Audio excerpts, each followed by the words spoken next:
সাজানো গোছানো সংসার ছেড়ে আবার শূন্য থেকে শুরু করার ব্যাপারটা মোটেও সহজ ছিল না। নিজেকে ভালো রাখতে এবং পরিবারের সবার সাথে ভালোভাবে থাকতে গেলে টাকার গুরুত্বটা অনেক অনেক বেশি।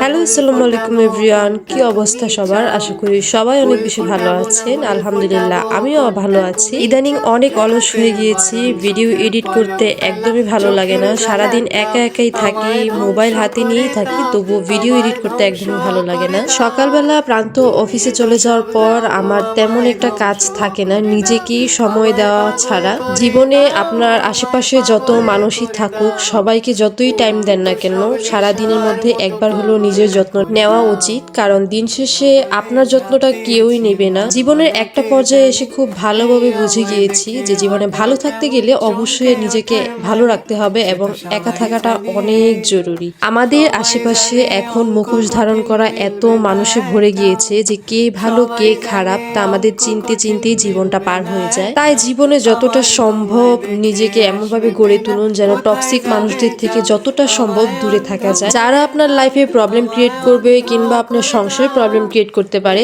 তারা আপনার যত কাছেরই হোক না কেন, যত আপনই হোক না কেন, তাদেরকে দূরে সরিয়ে ফেলাই ভালো। কারণ তারা কখনোই চাইবে না যে আপনি জীবনে ভালো কিছু করুন, বা আপনি যদি খারাপ সময় পারও করেন, তারা যতটা সম্ভব আপনাকে চাইবে যে আপনি উপরে যেন উঠতে না পারেন। যখনই শুনবেন আপনাকে নিয়ে কেউ সমালোচনা করছে, তখনই বুঝে নেবেন যে আপনি হয়তো জীবনে ভালো কিছু করছেন, যার কারণে এগুলো কারো সহ্য হচ্ছে না। সো 10 জন মানুষ থাকার থেকে একা থাকাটাই বেটার। কথা বলতে বলতে এদিকে আমার রান্না প্রায় শেষের দিকে। আমি সেদিন সিমের বিচির তরকারি রান্না করেছিলাম, আমার খুব খুব পছন্দের একটা তরকারি।